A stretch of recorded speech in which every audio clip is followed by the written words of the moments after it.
Esto es Construyendo el debate. Gran parte de la mexicana, de los mexicanos estábamos. Política, periodismo, movimientos sociales, cultura. Opina, argumenta, analiza. Un espacio que se construye con tu participación. Esto es Construyendo el debate.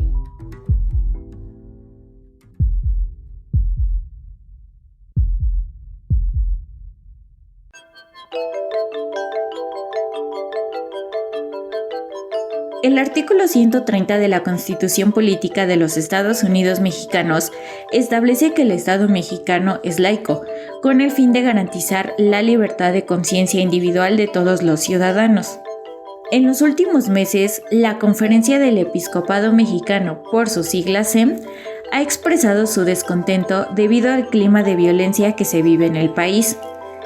En el mes de abril señaló su preocupación ante un posible riesgo de retroceso democrático, debido a una presunta injerencia del crimen organizado en las elecciones del 2 de junio, solicitando así la atención y solución por parte del gobierno. El documento presentado por el Diálogo Nacional por la Paz exhortó a los próximos candidatos a la presidencia a la desmilitarización paulatina del país, haciendo hincapié en el papel de las Fuerzas Armadas en las tareas de seguridad pública. Asimismo, hicieron un llamado a reducir la polarización política y social. En el caso particular de Celaya, Guanajuato, la institución eclesiástica sigue jugando como un actor político importante. Recientemente se establecieron cursos supuestamente informativos, en los que el obispo de la entidad ha reafirmado la importancia del voto, siempre y cuando éste sea en favor del partido o el candidato que apoye la ideología cristiana. Ante esta situación, el presidente Andrés Manuel López Obrador refrendó su respeto por las iglesias y creencias, pero también se pronunció frente a la intromisión en asuntos estatales. El pasado 11 de marzo, las candidatas a la presidencia se presentaron a firmar el Compromiso por la Paz, en el cual se plantearon puntos que el episcopado pide se tomen a consideración en el próximo sexenio. Frente a esta situación, la candidata de Morena a la presidencia se mostró inconforme. La candidata Claudia Sheinbaum ha recalcado que apoya los pensamientos de la búsqueda de bienestar de los pobres y con relación a esto mencionó que ella misma ha dicho muchas veces un discurso del Papa Francisco explicando que solo puedes mirar de arriba hacia abajo para darle la mano a quien necesita levantarse. Con información de Forbes, La Jornada, Canal 11, El País, Proceso y Animal Político, mi nombre es Mariel Cabello, quédate con nosotros.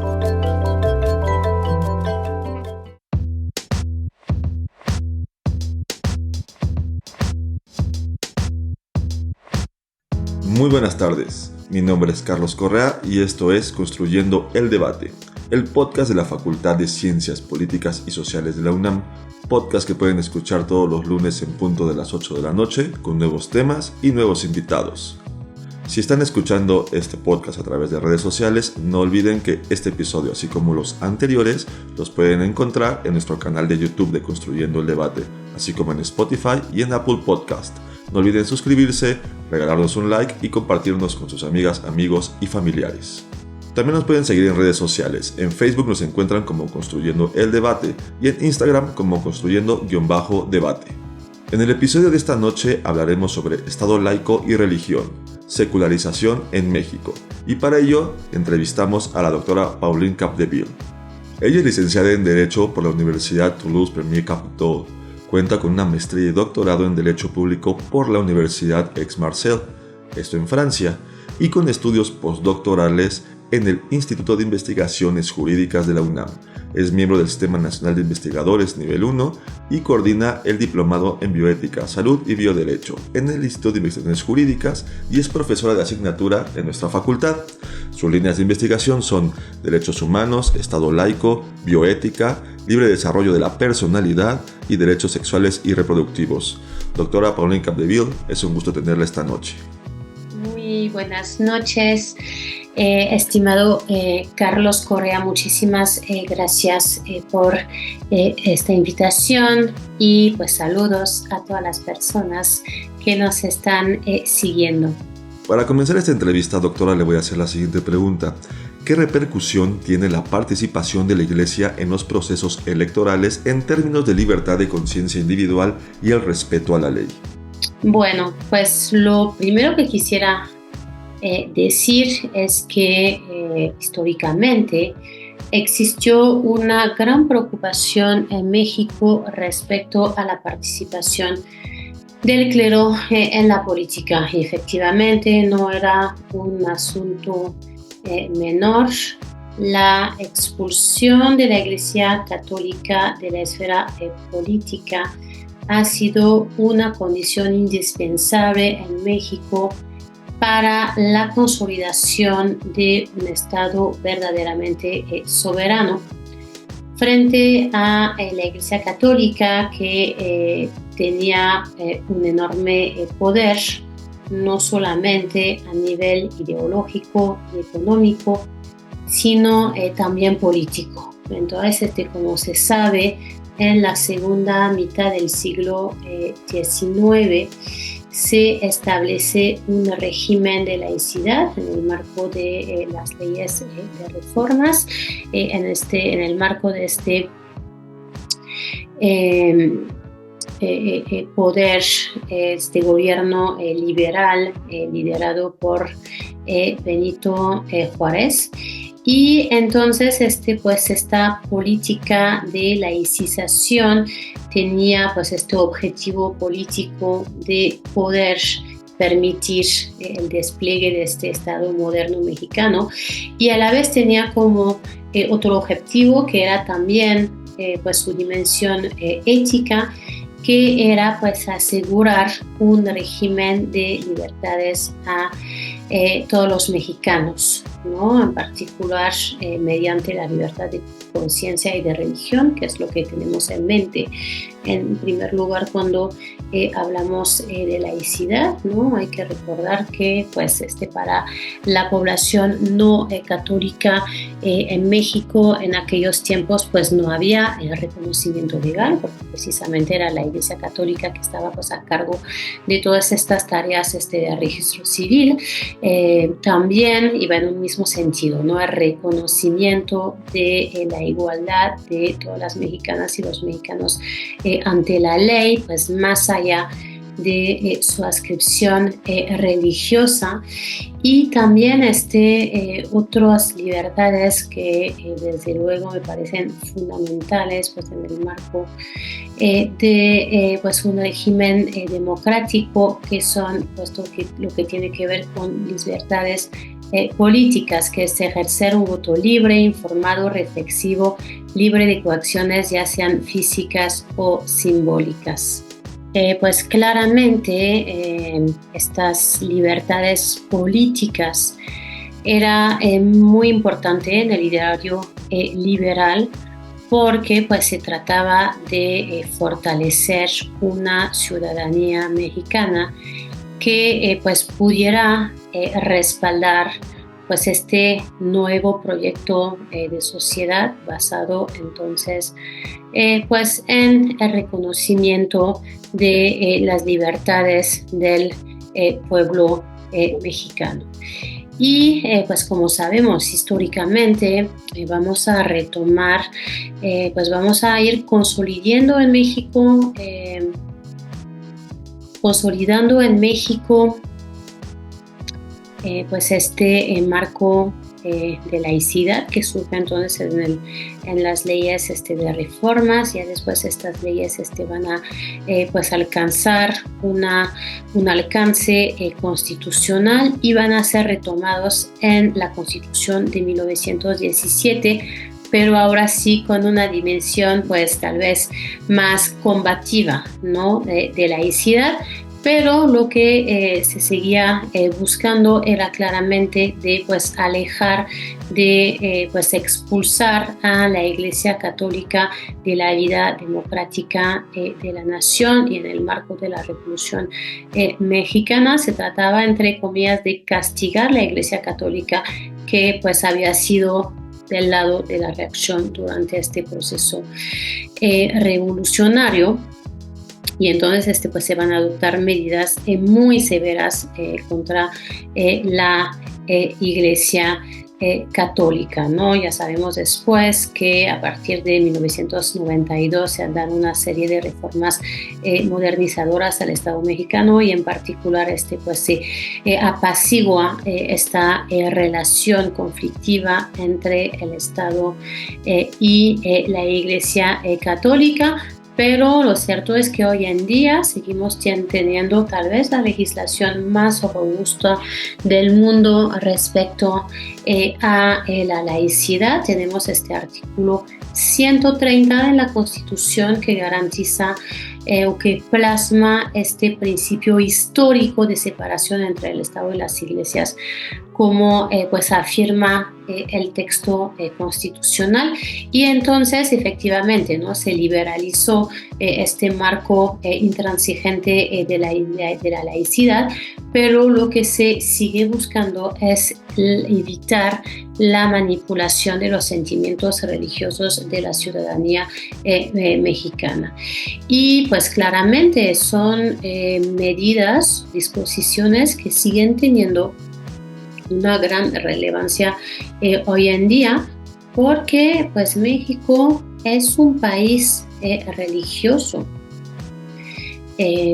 donde todavía el 90% de la población declara ser creyente, de acuerdo con el censo del INEGI de 2020. Digo, sigo siendo religioso porque efectivamente hemos visto cierto declive de la adhesión a creencias religiosas, pero bueno, podemos ver que todavía las personas, el pueblo mexicano se identifica a sí mismo como religioso, ¿no? Y ahí hay una precisión muy importante que hacer. El derecho a la libertad religiosa, desde luego, es pues un derecho humano que está protegido tanto por la Constitución Nacional como para los tratados internacionales. Entonces el principio de laicidad desde luego retoma y reconoce y asegura este derecho a la libertad de conciencia y de religión de todas las mexicanas y todos los mexicanos. Pero lo que busca el principio de laicidad, además de garantizar la igualdad de todas las personas, es que estas convicciones religiosas, aunque sean sostenidas por la mayoría de la población, pues no se pueden imponer al conjunto de la ciudadanía, ¿no? Es decir, pues nadie puede ser coaccionados por creencias religiosas. Y además hay otro elemento que me parece fundamental subrayar, es que pues efectivamente, ¿no?, como hemos visto, la población se identifica todavía como religiosa, pero eso tampoco significa que estén de acuerdo siempre, en todas las ocasiones, con las posturas de su jerarquía, ¿no? Entonces ahí también vemos cómo esta libertad de conciencia también tiene que ser pues reconocidos a los propios creyentes respecto de pues sus jerarquías. Y lo que vemos también en las diferentes encuestas y estudios que se hicieron en México es que pues en diferentes asuntos las y los creyentes no necesariamente están de acuerdo con pues, las posturas institucionales de su jerarquía. Entonces, a nivel electoral, ¿no?, que es pues, el tema que nos convoca hoy, la laicidad no busca censurar la expresión religiosa de las personas, sino busca recordar simplemente que pues el proyecto de democracia, tal como fue pensado, tal como fue construido en México, implica una discusión, un debate que esté alejado de los dogmas religiosos.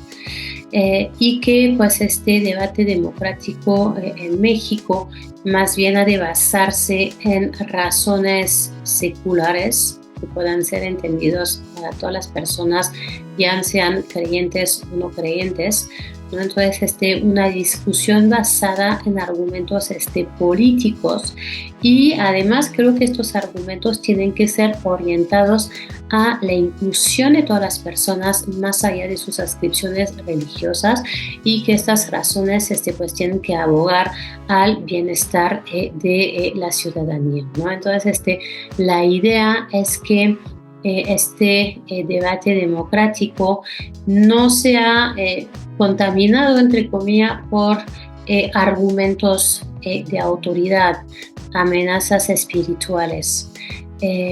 Y algo también que me parece sumamente importante, ¿no? Se trata este principio de laicidad, este principio histórico de separación entre el Estado y las iglesias que está plasmado en nuestra Constitución.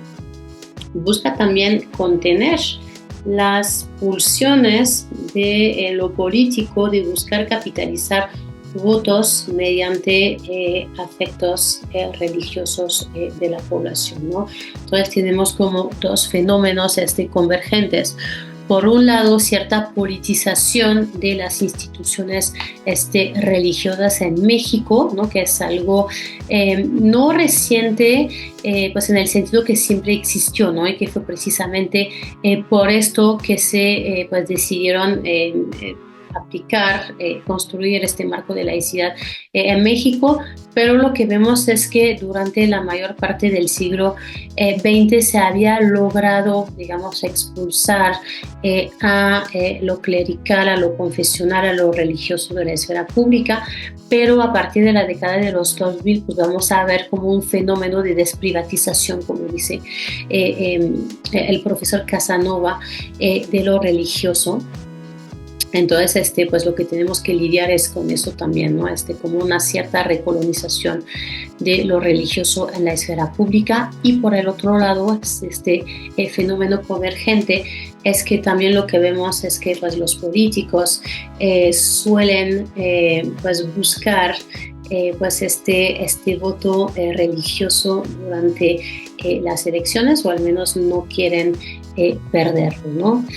Y bueno, otra cosa también que me parece fundamental respecto a la cuestión de las libertades, ¿no? Que es pues tal vez aspecto nuclear de lo que debemos entender por laicidad, es que pues decía, ¿no? Que México es un país religioso. Eso pues los números no los muestran de manera unívoca.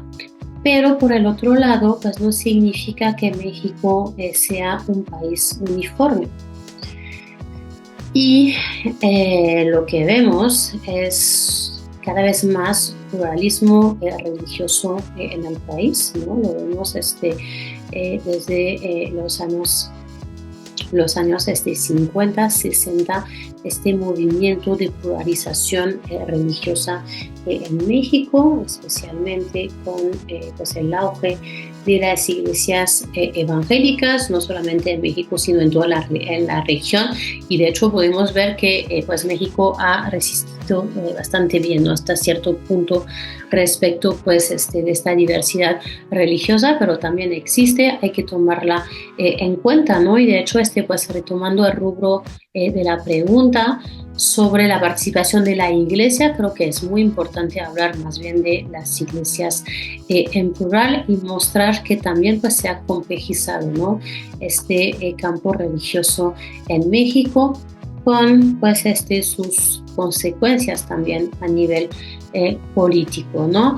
Y también hay un cada vez mayor pluralismo ideológico, ético, en México, una diversidad sexogenética, y creo que ahí también el proyecto de laicidad tiene que ser defendido, porque pues finalmente al implicar la contención de diferentes pues ataques de dogmas pues en el discurso político, pues permite abrir espacios de convivencia pacífica, de reconocimiento de los derechos de las personas, y la laicidad entonces pues permite tratar de contener algunos discursos de odio que pueden ser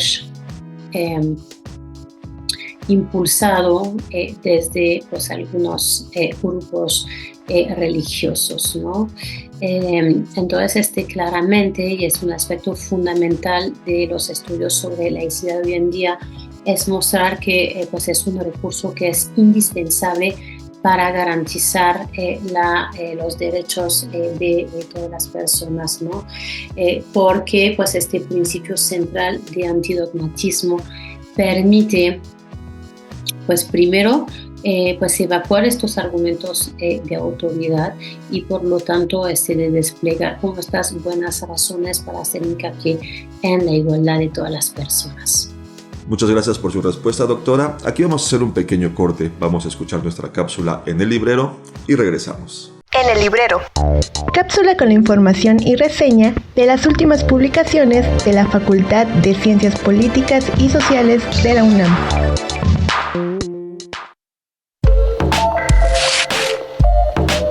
¿Te gustaría saber cómo es que la democracia se relaciona con el feminismo? ¿Conoces el origen del concepto fake news? ¿Sabías que la democracia se divide en dos tipos? ¿Conoces el concepto de populismo?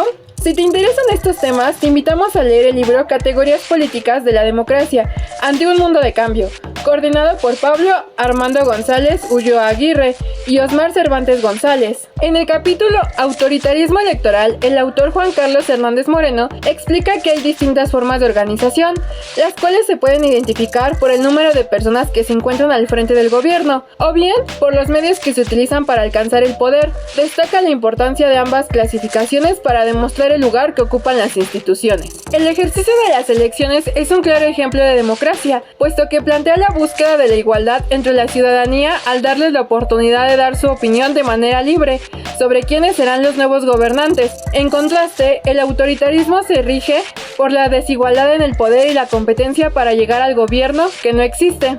Sol Cárdenas, en el apartado Feminismo, Democracia y Populismo, comenta que el feminismo es un movimiento político-social que se conforma de pactos entre mujeres, buscando igualdad, autonomía, libertad, solidaridad y ciudadanía. Para las mujeres feministas, la democracia no existe, ya que no se sienten admitidas como parte de la ciudadanía. No hay una igualdad. En este mismo apartado se argumenta que el populismo es parte de la democracia representativa, ya que busca el cambio de la democracia liberal, pero que aún es una modernidad patriarcal que deja al feminismo en una segunda posición. En el apartado La desinformación y las fake news, nuevos conceptos comunicacionales en el ecosistema digital y sus repercusiones en las democracias liberales, la doctora Andrea Samaniego Sánchez explica que la desinformación tiene la finalidad de manipular la opinión de un tema y que las fake news son noticias falsas que hacen referencia a la política.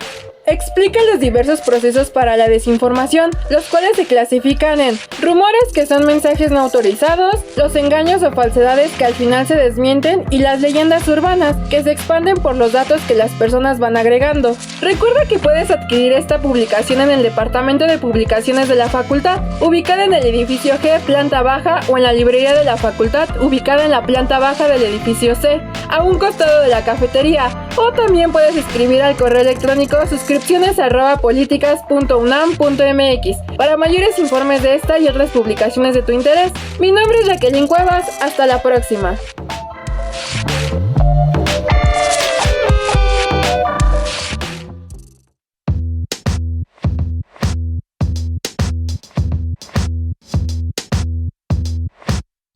Estamos ya de vuelta en Construyendo el Debate. Mi nombre es Carlos Correa y estamos entrevistando a la doctora Pauline Capdeville. Estamos hablando sobre el Estado laico y religión, secularización en México frente a las elecciones. Y esto nos da pie a la siguiente pregunta. ¿Qué medidas podrían tomarse para garantizar la imparcialidad y la transparencia en los próximos procesos electorales frente a la incidencia de algunos sacerdotes?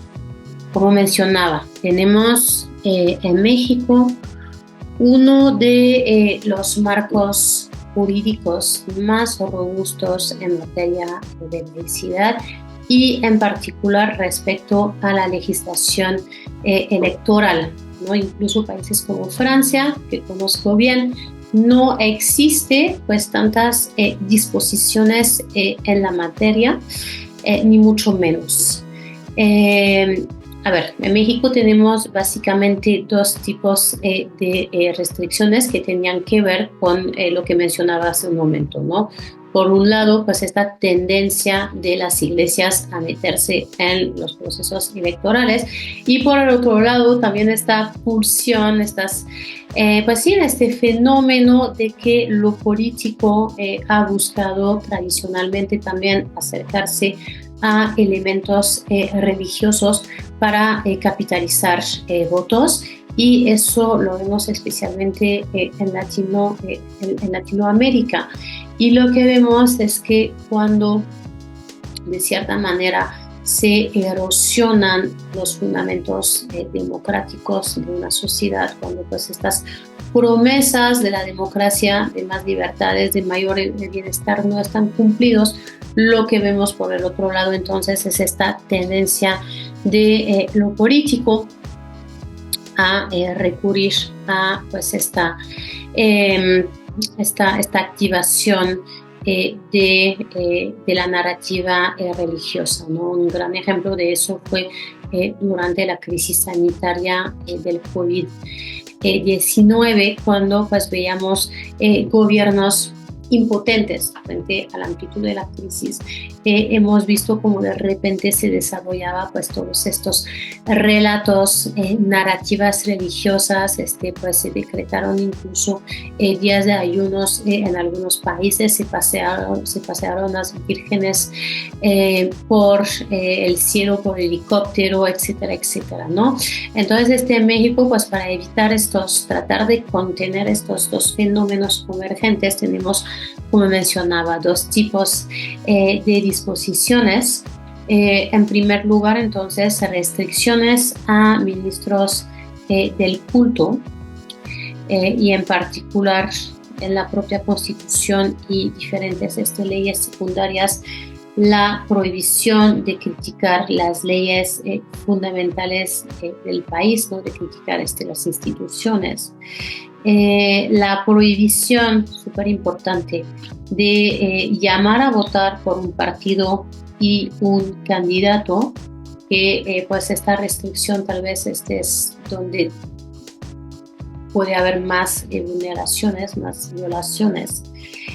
También se prohíben reuniones políticas en los templos, y otra cosa muy importante es que tienen la prohibición del voto pasivo, es decir, la prohibición de presentarse como candidatos a pues un puesto de elección popular.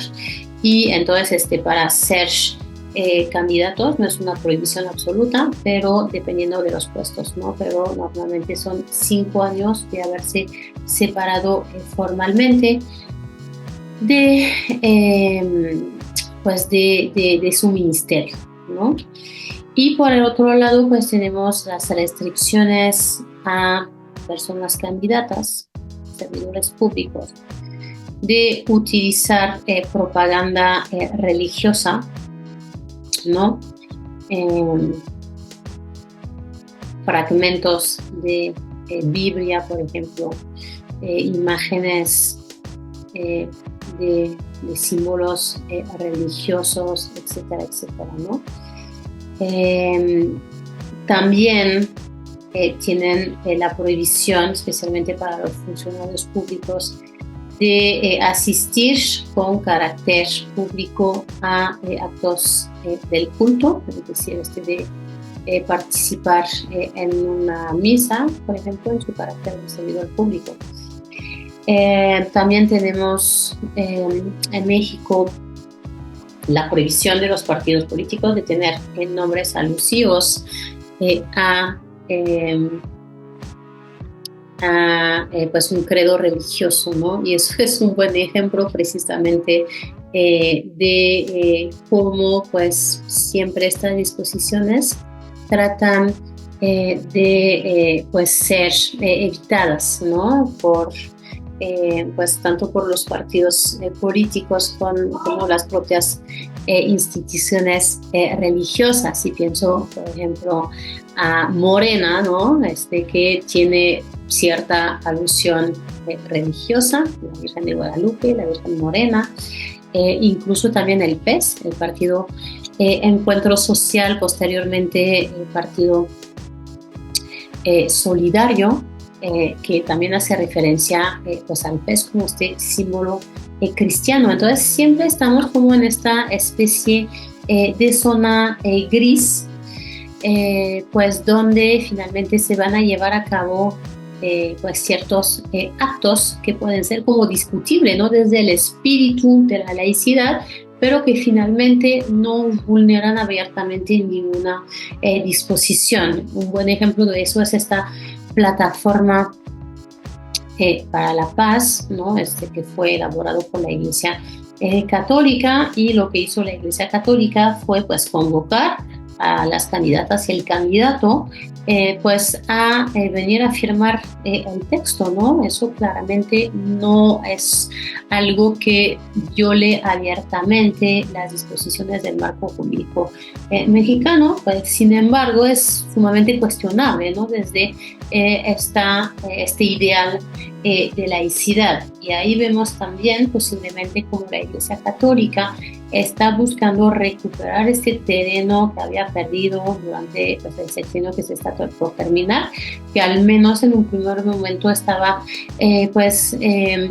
había cierta influencia de iglesias evangélicas, y ahora pues en esta nueva elección la Iglesia Católica se posiciona como pues, un interlocutor para la paz, ¿no? Algo que también corresponde a su tradición, ¿no? Sabemos que en diferentes países en América Latina la Iglesia ha pues buscado ser pues intermedio entre los gobiernos, entre ciertos grupos a favor de la paz, y también eso lo vemos en México, ¿no? Como la Iglesia ha tratado también en determinadas zonas del país, especialmente en las zonas marcadas por la violencia del narcotráfico, de ponerse como un interlocutor entre diferentes grupos, ¿no? También en esta zona gris, la visita de dos candidatas al Vaticano, ¿no? Justo antes del inicio formal de las campañas, ¿no? Que nos dice también algo, y de hecho podríamos pensar que pues en estos comicios la parte religiosa no iba a tener tanta importancia, pues ya que al menos como no, los tres candidatos, las dos candidatas, el candidato pues no manifestaron jamás como ninguna preferencia o ninguna como relevancia, al menos de sus convicciones religiosas en su proyecto político, pero lo cierto es que ahí vemos, ¿no? Cómo poco a poco se va invitando estos aspectos religiosos, porque tal vez no se trata de ganar votos con este discurso, pero hay muchísima prudencia en no perderlos. Entonces pues cada uno tiene que pues hacer como pues declarar, ¿no? Sobre sus convicciones religiosas, y en el caso de no tener, como llamar a algunas figuras como es el Papa, ¿no? Al menos no necesariamente como un líder religioso, sino como un líder a favor de la paz, por ejemplo, ¿no? También hemos visto cómo cierta candidata utilizó la Virgen de Guadalupe pues en su vestimenta. Y ahí también, ¿no? Siempre estamos como en esta zona gris entre lo cultural y lo religioso, y pues es muy difícil, especialmente en México, en América Latina, como de poder trazar una línea entre estos dos aspectos. Pues porque la cultura en muchos sentidos se ha alimentado de la religión, hasta el punto que es muy difícil de poder separarlos, ¿no? Entonces todos estos ejemplos, sobre todo pues para mostrar que tenemos la parte jurídica, digamos, cubierta, pero que lo que falta es reforzar una cultura política laica en México, ¿no? Porque en los últimos años, en las últimas décadas, las vulneraciones a este principio de laicidad se han multiplicado a tal grado que poco a poco se ha diluido este principio de laicidad, y lo que vemos es que pues siempre se está buscando justamente no estar en esta zona gris para beneficiarse finalmente como del sentimiento religioso de la población. Entonces pues sí, enfocarnos a explicar las reglas del juego de la democracia en México y decir simplemente que las personas desde luego tienen derecho a sus creencias religiosas, pero lo que no se vale es utilizarla pues en este marco democrático, porque la democracia mexicana pues exige de razones seculares que se pueden entender para todas las personas, creyentes o no, pues para tejer como una argumentación propiamente política. Doctora, ya para ir finalizando este episodio y nuevamente agradeciendo su participación, le hago la última pregunta. En el caso particular de Celaya, Guanajuato, en donde se han impartido cursos por parte de la Iglesia Católica y se ha invitado a los feligreses a que voten señalando la preferencia política acorde a su ideología, ¿cuál es el impacto de estas actividades a nivel político y electoral dentro de la entidad? Creo que justamente tiene mucho que ver con lo que se mencionaba anteriormente, de siempre estar como pues en el borde, ¿no? En esta zona gris. Pues respecto de las disposiciones de la legislación mexicana. En este caso vemos igual que la Iglesia Católica, especialmente ¿no? en ciertas localidades como en Guanajuato, en este caso, ¿no? que suelen ser pues, bastiones de la Iglesia Católica, donde la Iglesia Católica ha siempre tenido una presencia muy importante. La Iglesia Católica pues de cierta manera no ha abandonado esta búsqueda de protagonismo en la esfera política, ¿no? Y eso también pues, nos hace preguntarnos sobre si pues podemos pues excluir a las iglesias por completo pues del escenario democrático, ¿no? En lo personal, creo que una sociedad pues abierta, orientada a los derechos, difícilmente puede censurar las voces religiosas, pero lo que no se vale desde mi punto de vista es buscar desde el dogma, desde una posición de autoridad moral, como imponer los valores a la ciudadanía, ¿no? Pues ahí claramente esta impartición de talleres es muy cuestionable de nuevo, ¿no? En este marco ético de pues, qué debe ser la democracia en México, cómo debemos asegurar a las personas su libertad de conciencia, su libertad de voto. Entonces creo que este tipo de actuar es sumamente cuestionable también cuando se le invita a la feligresía a votar de acuerdo pues con sus dogmas, sus creencias religiosas. Creo que también esto no es una línea roja que se cruce, porque aquí claramente vemos la intención de las autoridades religiosas de pues tener una influencia en el voto. Eso tampoco significa que la tienen en la realidad, ¿no? Y tal vez pues habrá que analizar precisamente cómo los resultados electorales de esta entidad para tratar de averiguar si sí o no. Y de hecho pues tenemos un recurso jurídico en México para este tipo pues de problemáticas. Tenemos diferentes ejemplos en la que la autoridad electoral, particularmente pues, los tribunales electorales, cancelaron elecciones a nivel local por vulneración al principio de laicidad, ¿no? Y eso de hecho es una pues, herramienta jurídica que tienen los partidos políticos, incluso la ciudadanía, para tratar de contener pues este tipo de fenómeno que de nuevo, ¿no? Realmente pues nos interpelan sobre la existencia de pues una cancha pareja, ¿no? En materia electoral en el país.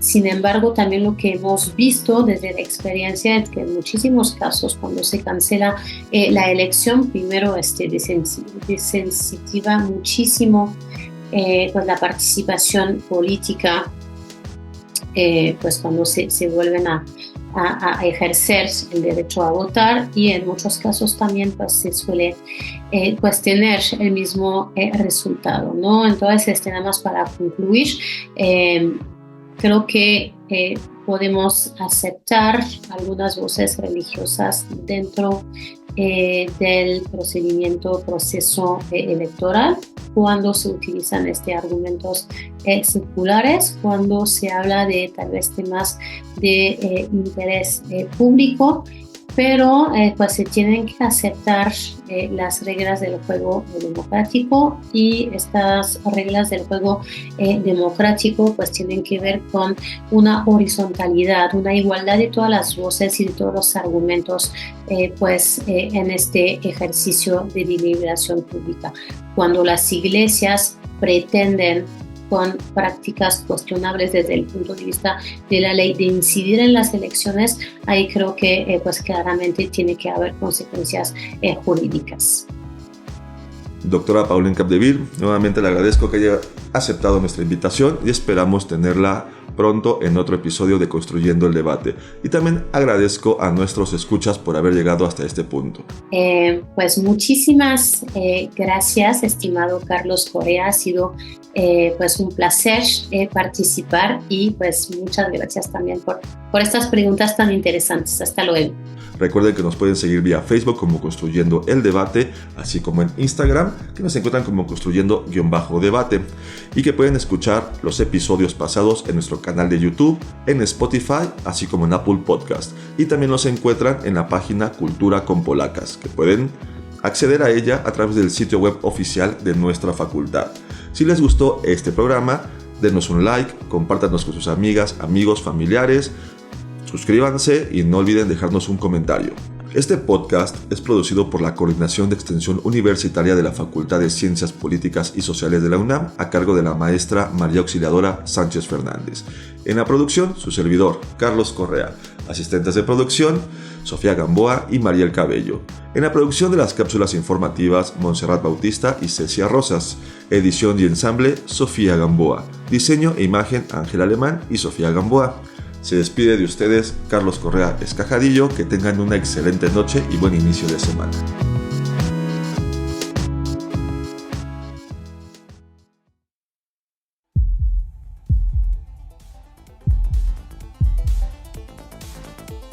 Esto fue Construyendo el Debate.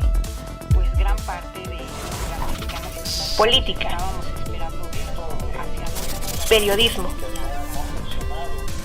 movimientos sociales, Estados Unidos tiene una política cultura, ser vistoso, Opina, argumenta, analiza. un espacio que se construye con tu participación. Esto fue Construyendo el Debate.